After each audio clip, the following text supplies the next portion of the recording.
Good morning everyone. In last video we will study about the topic of Newton's second law of motion and numericals on the topic of Newton's second law and its application.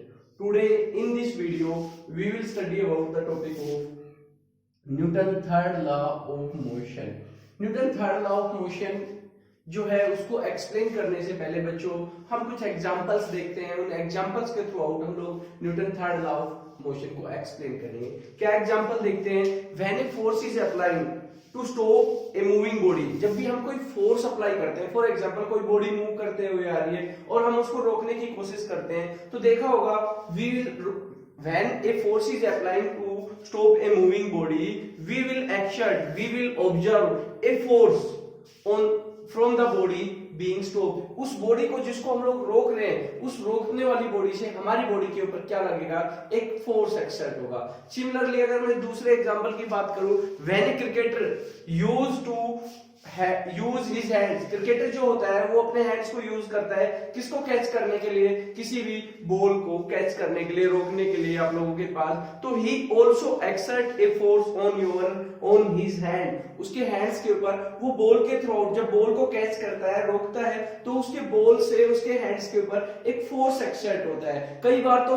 वो force जो होता है unbearable होता है, बहुत इतने जोर से आती है बॉल कि हाथ इंजर्ड हो जाते हैं, उसके हैंड इंजर्ड हो जाते हैं। तो मींस मैं यहाँ पे आपको ये बताना चाह रहा था कि अगर हम लोग देखते हैं कि जंपिंग पे, और तीसरा एग्जांपल बताते हैं, अगर हम लोग जंप करते हैं एक सीमेंटेड फ्लोर के ऊपर, एक सीमेंटेड रोड के ऊपर, तो देखा होगा उसका इंपैक्ट जो होता है वो हम लोग कहाँ मेजरमेंट करते हैं? इंपैक्ट ऑफ रोड हमारे फीट के ऊपर हम लोग वो मेजर करते हैं। तो इन दो तीन एग्जांपल से मैं क्या आपको एक्सप्लेन करना चाह रहा हूं कि मान लो अगर दो बॉडीज है, एक ये बॉडी है और एक ये बॉडी है, दो बॉडीज है, एक बॉडी को ए नाम दे देते हैं, एक बॉडी को बी नाम दे देते हैं। तो देखा होगा जब भी बॉडीज ये जो होती है, दो बॉडीज होती है, कि व्हेनेवर टू बॉडीज आप लोगों के पास, whenever one body exert a force on another body, अगर मान लो ये एक बॉडी है फर्स्ट, ये दूसरी बॉडी के ऊपर क्या अप्लाई करती है? फोर्स अप्लाई करती है, तो दूसरी बॉडी भी सिमिलर फोर्स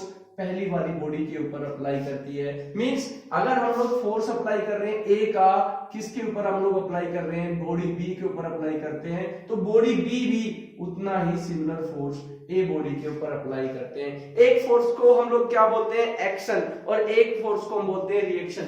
जो द फोर्स एक्सर्ट, EXERT, एक बॉडी, मान लो फॉर एग्जांपल देखा होगा दो बॉडीज है, अगर एक बॉडी को एक रेस्ट में एक मूविंग में, देखा होगा मूविंग बॉडी अगर रेस्ट वाली बॉडी के ऊपर फोर्स अप्लाई करे तो रेस्ट वाली बॉडी भी इस मूविंग बॉडी के ऊपर इक्वल अमाउंट के अंदर फोर्स अप्लाई करती है। तो हम लोग एक को तो बोलते हैं, अगर हम बात करें the force exert by first body on second body, अगर पहली वो फोर्स जो पहली बॉडी ने किस पे अप्लाई किया है? सेकंड बॉडी पे, इज नोन एज एक्शन। देखो एक होता है एक्शन, एक होता है रिएक्शन, और रिएक्शन क्या होती है? The force exert by second body on first body is known as reaction। अब हम लोगों ने सबसे पहले एक्शन और रिएक्शन, देखो ये तो ए ने जो बी के ऊपर लगाया ये तो हो गया एक्शन, और बी ने ए के ऊपर जो फोर्स लगाया वो प्रोसेस हो गया रिएक्शन। यानी कि जितना ए बॉडी बी के ऊपर फोर्स लगा रही है, सिमिलर फोर्स उतना ही सेम फोर्स बी बॉडी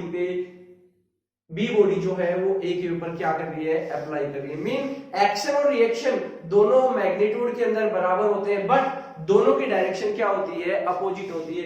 एक लेफ्ट से राइट की तरफ होता है तो एक राइट टू क्या होता है? लेफ्ट होता है। और इसी को न्यूटन के थर्ड लॉ में कन्वर्ट किया गया है कि क्या, कि जब भी कोई दो बॉडी टू एवरी एक्शन, अगर आप लोगों के पास इंटरेक्ट विद ईच अदर, अगर कोई दो बॉडी एक दूसरे के साथ इंटरेक्ट होती है तो उस केस के अंदर हमेशा याद रखना एक्शन और रिएक्शन क्या होते हैं, इक्वल एंड अपोजिट होते हैं, दोनों के दोनों। तो हमारे पास हम डिस्कस करते हैं what is Newton third law of motion. तो मैंने सबसे पहले आपको दो टर्म बताई कि जब भी हम किसी मूविंग बॉडी को स्टॉप करने की कोशिश करते हैं तो हम एक फोर्स एक्सर्ट करते हैं, हम एक फोर्स फील करते हैं। जो मूविंग बॉडी है वो रोकने वाली बॉडी के ऊपर क्या लगा रही है, एक फोर्स अप्लाई कर रही है, तो उसको तो हम लोगों ने क्या बोला, एक्शन बोला। और दूसरी बोली वाली बॉडी है वो पहली वाली बॉडी के ऊपर भी क्या लगा रही है, एक फोर्स लगा रही है, उसको हम लोगों ने क्या बोला, रिएक्शन बोला।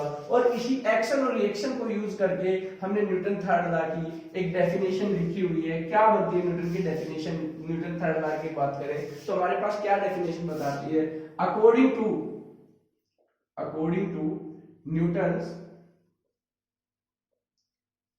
Third law of motion,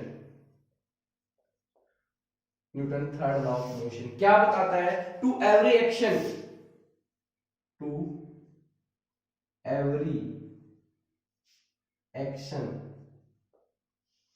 her action के, every action, there is an equal and opposite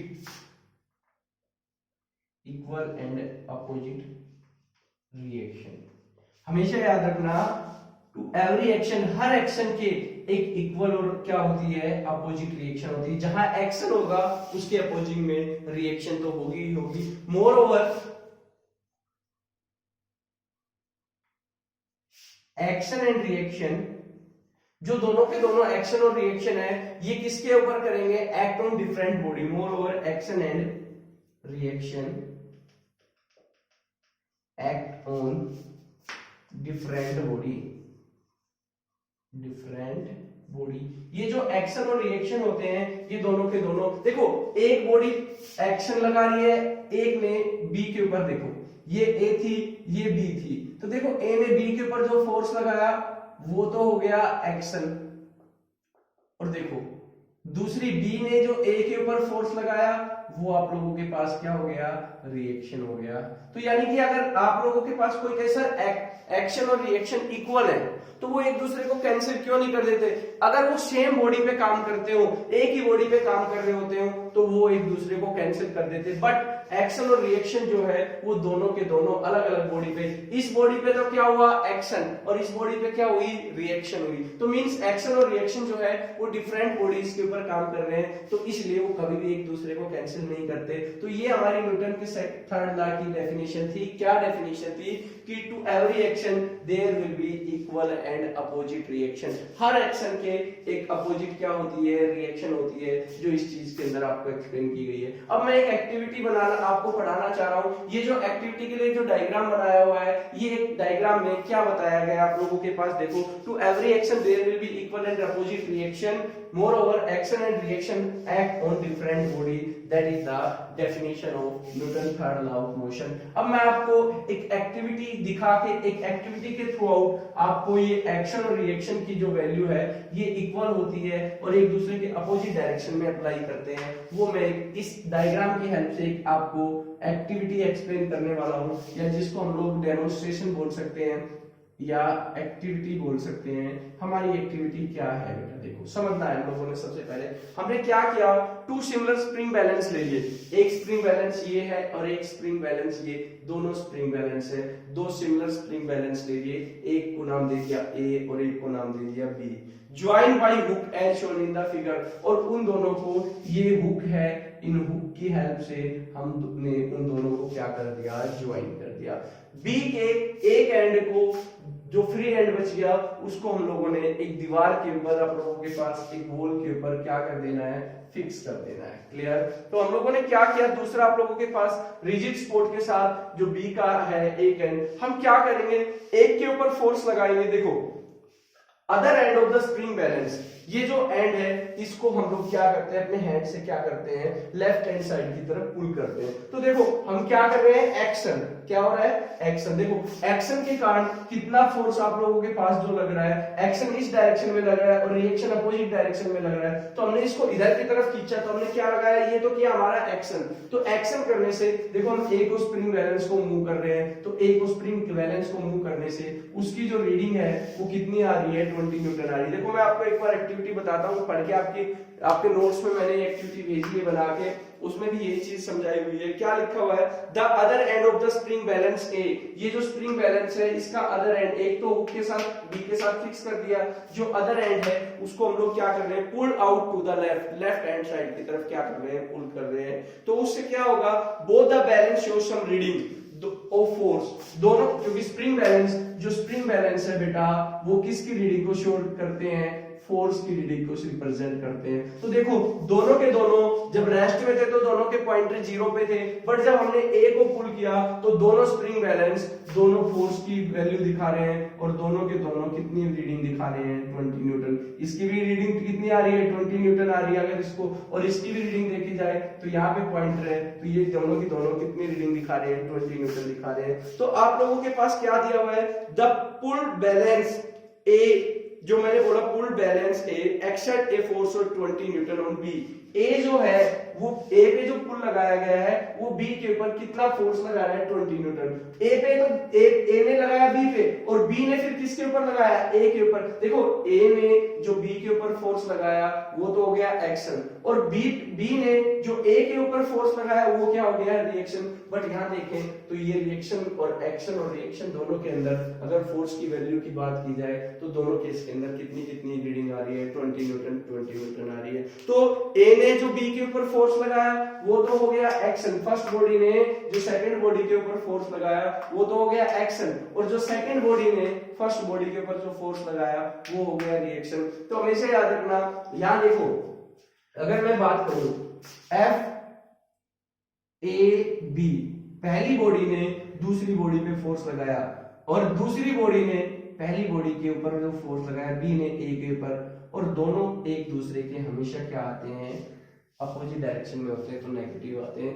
ये न्यूटन के थर्ड लॉ का आप लोगों के पास मैथमेटिकल फॉर्म है, ये एक्शन है और ये क्या है, दूसरे वाला क्या है, रिएक्शन। एक्शन और रिएक्शन इक्वल तो है बट दोनों की जो डायरेक्शन है वो एक दूसरे के क्या है, अपोजिट है। अब हम लोग बात करते हैं, अब कई बार क्या होता है, कभी भी याद रखना एक्शन और रिएक्शन कभी सेम बॉडी पे काम नहीं कर रहे, एक्शन और रिएक्शन जो है दोनों अलग अलग डिफरेंट बॉडीज के ऊपर काम कर रहे हैं। इसलिए हम लोग बता सकते हैं कि एक्शन और रिएक्शन कभी भी इक्वल होने के बावजूद भी एक दूसरे को कैंसिल नहीं करते। अब मैं आपको कुछ एक्शन और रिएक्शन के अंदर जो डेली लाइफ के अंदर हम लोग न्यूटन का थर्ड लॉ यूज करते हैं उसके कुछ एग्जांपल्स बताता हूं जो डेली लाइफ के अंदर हम लोग यूज करते हैं, तो समझ में आ गया होगा। एक एक्शन, ए ने बी के ऊपर लगाया फोर्स वो तो हो गया एक्शन, बी ने ए के ऊपर फोर्स लगाया वो हो गया रिएक्शन। बट यहाँ एक्शन और रिएक्शन दोनों इक्वल है मैग्नीट्यूड के अंदर, बट दोनों की जो डायरेक्शन है अगर एक की प्लस है तो एक की क्या लेनी पड़ेगी, माइनस लेनी पड़ेगी। इसलिए एक्शन और रिएक्शन हमेशा एक दूसरे के इक्वल और क्या होते हैं, अपोजिट होते हैं। अब मैं कुछ एग्जांपल्स बताता हूँ Newton third law of motion के, जिनको हम अपनी डेली लाइफ के अंदर यूज करते हैं। कौन कौन से ऐसे एग्जांपल्स हैं, देखो सबसे पहले एग्जांपल देखते हैं। काफी सारे ऐसे एग्जांपल्स हैं जिनको डेली लाइफ में जहां न्यूटन का थर्ड लॉ हम लोग अप्लाई करते हैं, तो हम लोग लिखते हैं एग्जांपल्स ऑफ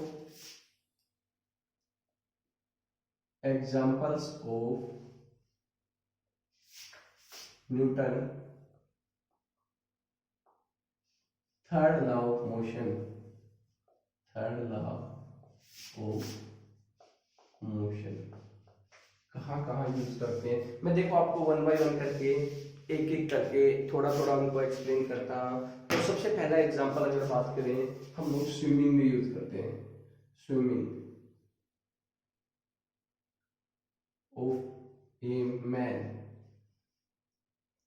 इसमें कोई आपसे पूछे कि कैसे एक्शन हो रहा है कैसे रिएक्शन हो रहा है, देखो ए मैन स्विम्स, एक जो मैन है स्विमिंग कर पा रहा है कैसे, ही पुशेस, देखो अपने हाथ से, मैन स्विमिंग में देखा होगा हाथ से पानी को पीछे की तरफ करता है, तो ये तो मैन ने जो पानी के ऊपर फोर्स लगाई ये तो हो गया एक्शन, और उसके अपोजिट में रिएक्शन क्या हुआ, पानी ने मैन के ऊपर फोर्स लगाया और मैन ने पानी को हाथ से पीछे की तरफ किया और पानी ने मैन को कहां की तरफ मूव किया, आगे की तरफ किया। यानी कि मैन ने जो वाटर के ऊपर जो फोर्स लगाया, वाटर को पुल किया पीछे की तरफ अपने हैंड से, वो तो हो गया एक्शन। और वाटर ने मैन के ऊपर क्या किया, रिएक्शन, और उस रिएक्शन के कारण वो क्या कर पा रहा है, मूव कर पा रहा है आगे। Walking of a man, walking में भी हम लोगों के पास जो है वॉक कर रहे हैं, उसके अंदर भी walking of a man, walking of a man. Walking में कैसे हम लोग लगा पा रहे, देखो हम चलते हैं, चलने में देखा होगा हम अपने फीट से किसके ऊपर फोर्स अप्लाई करते हैं, ग्राउंड के ऊपर। हमने तो मैन ने किसके ऊपर फोर्स लगाया, ग्राउंड पे। तो ग्राउंड पे जो फोर्स लगाया वो तो हो गया हमारा एक्शन, और ग्राउंड ने उसके अपोजिट में क्या किया, हमारे फिट को आगे की तरफ मूव किया, वो क्या लगाया उसने, रिएक्शन। तो उसमें एक्शन और रिएक्शन भी हमेशा क्या होते हैं, एक दूसरे के इक्वल होते हैं। गन और बुलेट का एग्जांपल भी आप लोगों ने देखा होगा, रिकॉइलिंग ऑफ गन बोलते हैं, गन एंड PULLE। गन और बुलेट के अंदर आप लोगों ने देखा होगा, एक लोडेड जो गन होती है, उस लोडेड गन से अगर बुलेट आगे की तरफ मूव करता है तो देखो उसके हम ट्रिगर को ऑन करते हैं। ट्रिगर को ऑन करने से क्या होता है, देखो आपको मैं बताता हूं, when A loaded gun has a bullet inside in it, when the gun trigger is press, gun के ट्रिगर को प्रेस करते हैं तो क्या होता है, the powder inside the cartridge exploded. जो पाउडर फॉर्म के अंदर गन पाउडर होता है, उसके अंदर बारूद जिसको बोलते हैं, उसके कारण एक्सप्लोजन होता है, और उसके कारण क्या होता है, जो फोर्स के कारण बुलेट जो है वो आगे की तरफ क्या करता है, मूव करता है। बट देखा होगा उसके साथ साथ गन भी पीछे की तरफ रिकॉइल होती है।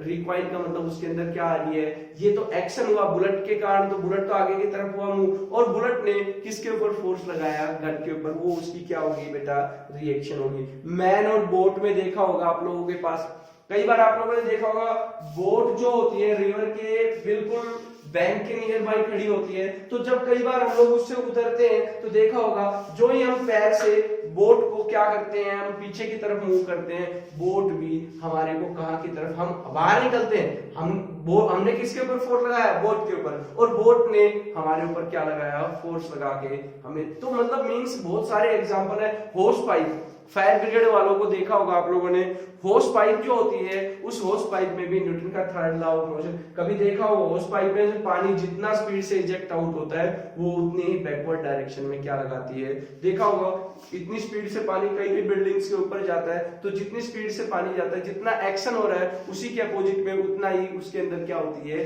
रिएक्शन होती है। अब मैं आपको एक ऐसा छोटा एक एग्जांपल समझाना चाह रहा हूं कि नो एक्शन, हमेशा याद रखना, no action is possible, no action is possible without reaction.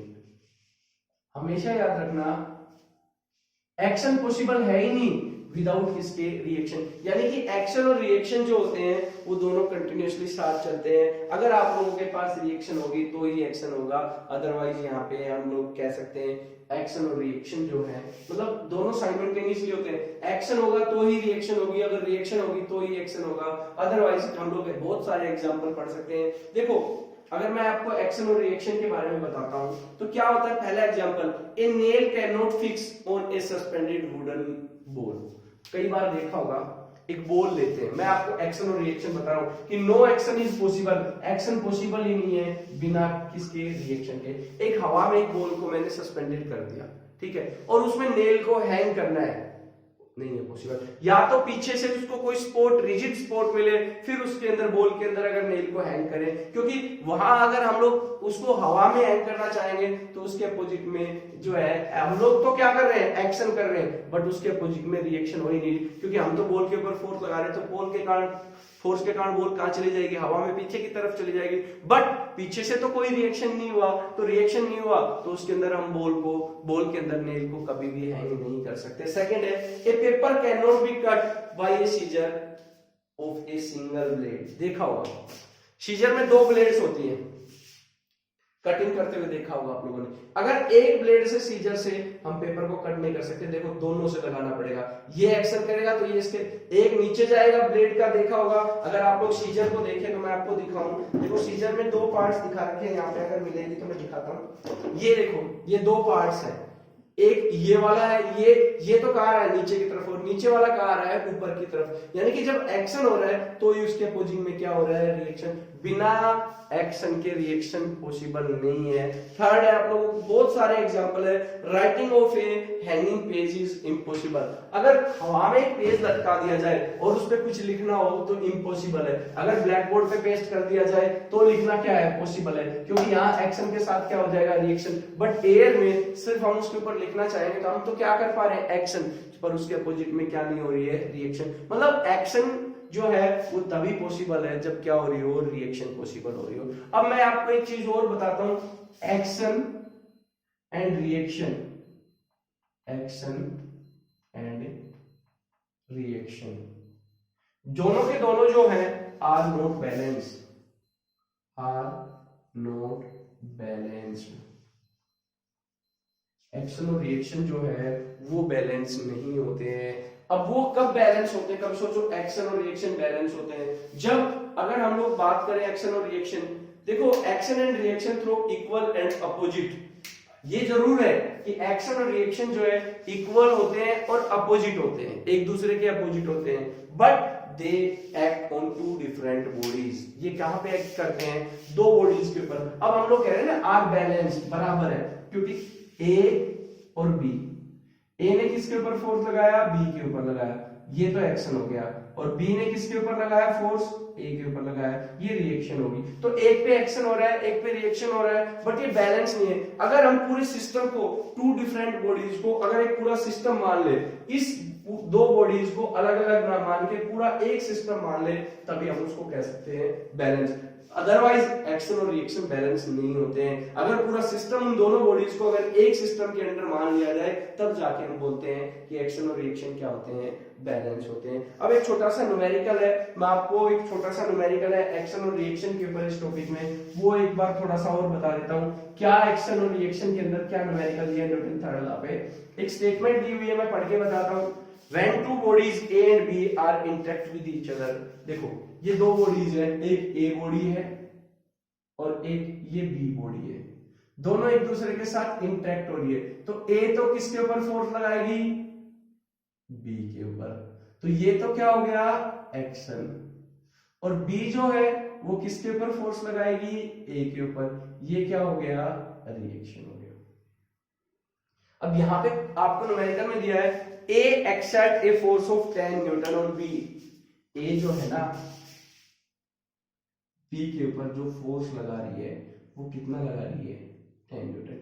ये गिवन है क्वेश्चन। तो क्या पूछा आपसे कि B जो है वो बॉडी A के ऊपर कितना फोर्स लगाएगी। तो हम लोगों के पास क्या करना है, हमने B का फोर्स निकालना है A के ऊपर, तो B का A के ऊपर निकालना है, ये फोर्स निकालना है। न्यूटन का थर्ड लॉ ऑफ मोशन क्या कहता है कि every action there will be equal and opposite reaction. दोनों एक दूसरे के इक्वल और क्या होती है, अपोजिट रिएक्शन होती है। तो हम देखो इनको कैसे सोल्व करेंगे, according to Newton's third law of motion, third law of motion क्या पढ़ाया, action is equal to reaction, F A B is equal to minus का एफ बी ए। इनमें से दो वेरिएबल में से इस वेरिएबल की वैल्यू दी हुई है, तो हमारे पास माइनस का F B A is equal to कितना आ गया, 10 न्यूटन। हमने किसकी वैल्यू निकालनी है, बी ए की। तो देखो एक्शन के बराबर माइनस कितना आ गया, माइनस इधर चला जाएगा, दूसरी तरफ माइनस इधर चला जाएगा, तो हमारे पास कितना फोर्स आ गया, बी का ए के ऊपर -10। तो माइनस किस बात को इंडिकेट कर रहा है, जो नेगेटिव साइन जो है वो इंडिकेट कर रहा है कि जो अपोजिंग फोर्स है वो अप्लाइंग फोर्स के अपोजिट डायरेक्शन में है। जो हम लोग बी का ए का बी के ऊपर कहां लग रहा है, लेफ्ट साइड में, तो बी का ए के ऊपर कहां लग रहा है, राइट हैंड साइड में। ये आपके पास Newton third law of motion का टॉपिक था। Thank you so much.